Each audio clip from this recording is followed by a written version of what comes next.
O presidente Jair Bolsonaro falou agora há pouco ao repórter Tiago Nolasco sobre as manifestações deste domingo. É uma entrevista exclusiva à Record TV que você vê a partir de agora. Agora são 7 horas da noite, no momento dessa gravação deste domingo, onde foram registradas manifestações em mais de 150 cidades de 26 estados e aqui no Distrito Federal. E nós viemos conversar com o presidente Jair Bolsonaro aqui no Palácio da Alvorada. Qual que é a avaliação do senhor dos protestos deste domingo? Olha, primeiro, eu não considero como protesto, considero uma manifestação espontânea, que onde não teve ninguém protagonizando isso. Ou seja, veio do coração do povo se manifestar em prol de uma pauta definida. Número de carros queimados, 0. Prédios depredados, 0. Boletim de ocorrência, pelo que eu sei, 0 também. Ou seja, um povo ordeiro que veio cobrar, pedir, nada mais além do que nós aqui em Brasília, Poder Executivo e Poder Legislativo, trabalhem, coloquem em pauta matérias que interessam para o futuro do nosso Brasil. De manhã, durante um culto político, o senhor falou que era um recado às velhas práticas, a manifestação de hoje. A que velhas práticas o senhor se referia? Olha só, tudo que eu falo transforma-se numa tsunami contra o parlamento. Eu não quero brigar com o parlamento acho que nem quer brigar comigo. Mas a verdade incomoda muita gente. Tá? O que se fazia antigamente era que após as eleições, o novo presidente distribuía, em especial, ministérios para os respectivos partidos políticos. O que o povo não quer é isso. O parlamento do momento deu sinal mais do que claro que também não quer mais isso. Agora, algo está travando a nossa pauta. Nós podemos discutir várias questões, né? Várias pautas ao mesmo tempo em Brasília. Se bem quem faz essa pauta e quem, na prática, bota para funcionar a Câmara e o Senado são os presidentes Rodrigo Maia e Davi Alcolumbre. Tenho conversado com eles, né? Eles têm essa vontade também. Alego, em parte, que tem o problema de algumas lideranças que pensam de maneira contrária. Mas eu espero que esse movimento seja um recado, não apenas do parlamento não, para nós do Poder Executivo e, em parte, para os magistrados do Brasil também, para todos aqueles, tá, que, de uma forma ou de outra, interferem na feitura de leis, de modo que essas leis venham a ser feitas de forma mais rápida, para que nós saiamos dessa situação crítica que nos encontramos. Você pode ver, eu peguei um orçamento, já com problemas, estamos pedindo suplementação de verba de um pouco acima de 200 bilhões de reais para poder concluir o ano. Então, nós precisamos de pautas outras, além dessas que eu falei, como a reforma tributária. Precisamos destravar a nossa economia, votar coisas que facilite você empreender no Brasil, que você tenha prazer em ser patrão e, dessa maneira, apareçam empregos para tirar o Brasil da ociosidade em que se encontra. E você trabalhando nessa área, as outras questões, por tabela, tá? Como se por um movimento viesse a acontecer. A geração de empregos, que eu citei aqui, traz a diminuição abrupta, de forma bastante rápida, no tocante à violência também. O senhor comentou do presidente da Câmara, Rodrigo Maia. Como que vai a sua relação com o presidente da Câmara? Nós temos conversado, não com a frequência talvez que nós queiramos, né? Mas vai indo bem. O Rodrigo Maia é uma pessoa que é diferente de mim.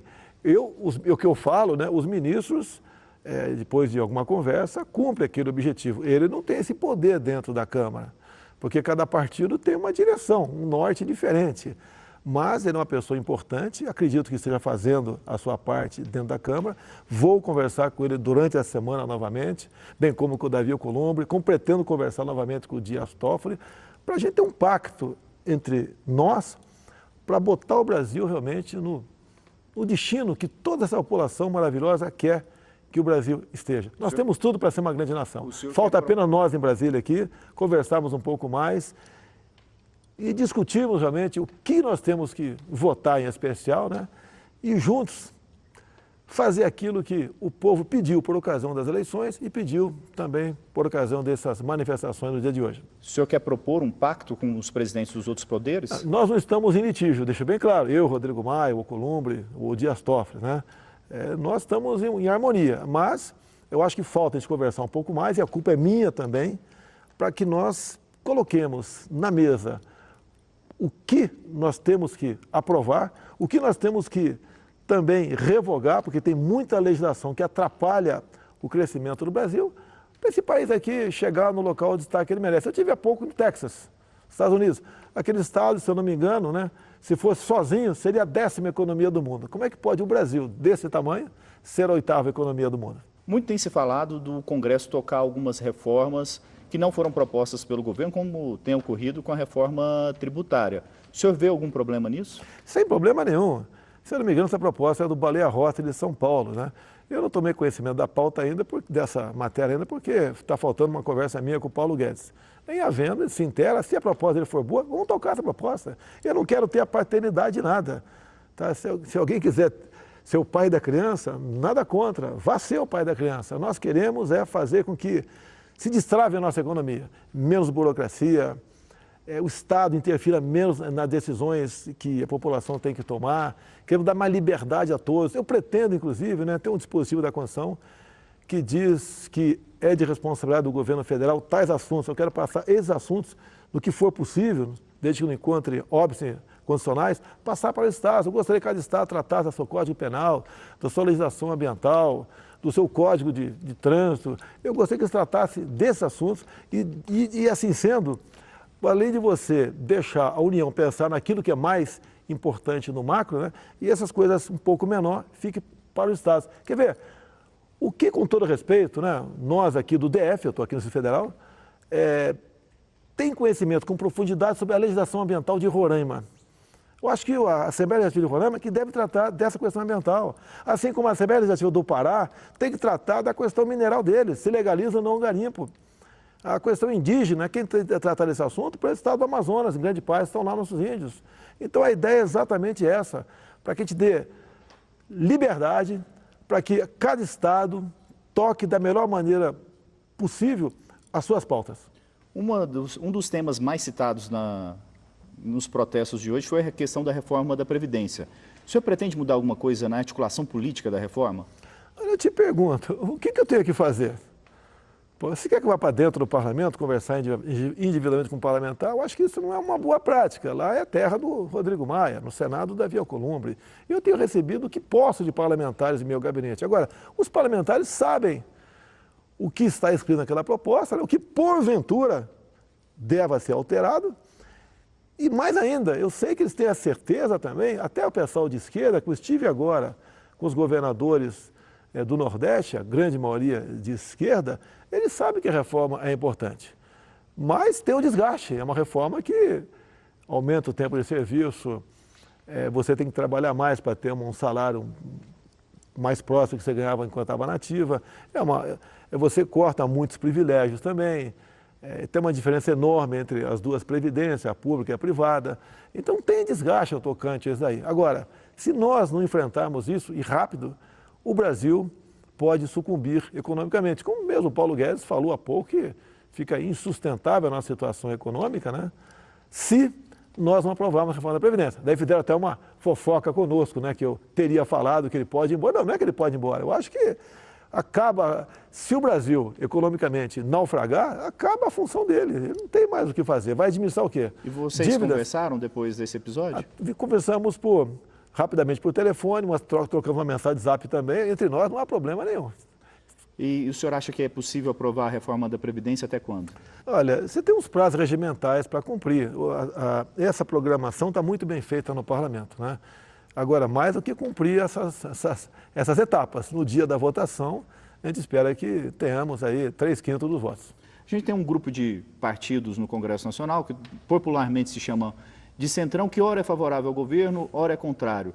Como que está a relação com o Centrão, o governo, e como o senhor vê esse posicionamento desses partidos, ora favorável e ora contra o governo? Olha, eu tive no Paraná esses dias, tinha um grupo de parlamentares ali que estavam nos partidos ditos Centrão. E eles ali falaram, olha, esse rótulo não está pegando bem para nós, né? O meu voto é independente. E assim é grande parte desses parlamentares. Então o Centrão ficou um palavrão.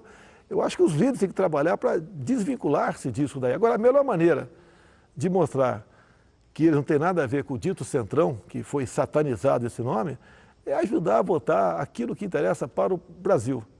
E agindo dessa maneira, terá o reconhecimento por parte da população. Eu digo a todos meus amigos parlamentares, eu fui parlamentar por 28 anos. Não existe para nós, parlamentares, um reconhecimento maior do que vem acontecendo comigo ao longo dos últimos anos, não só por ocasião das eleições, como eu cheguei aqui e depois que cheguei também, a maneira como o povo nos trata, em grande parte eu devo a muitos parlamentares também esse mandato, que eles trabalharam para mim durante a campanha.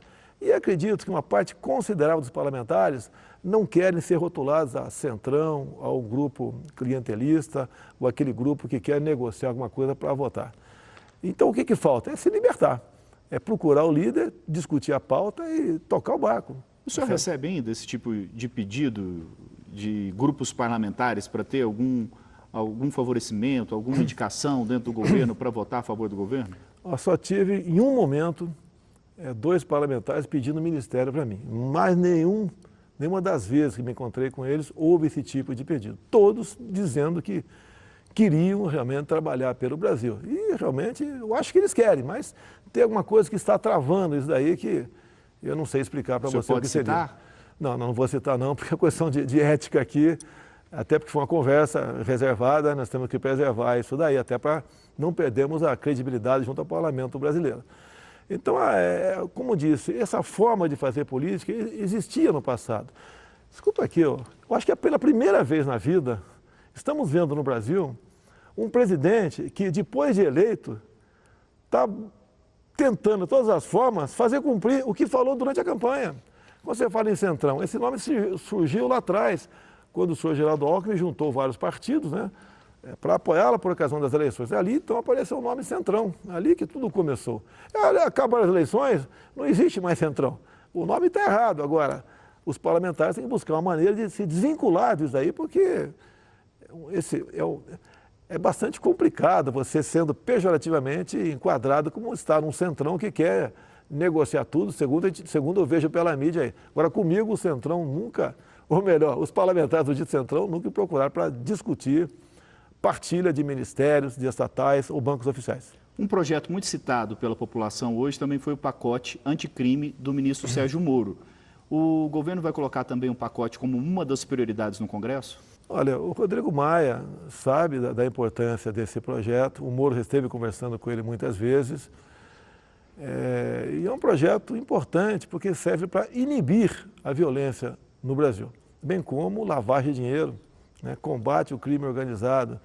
Então, é um projeto que, uma vez transformando-se em leis, o governo federal, né, vai ter um poder muito grande de inibir a violência e o crime de corrupção. Nos protestos do dia 15, o senhor chamou os estudantes de imbecis úteis. Idiotas úteis.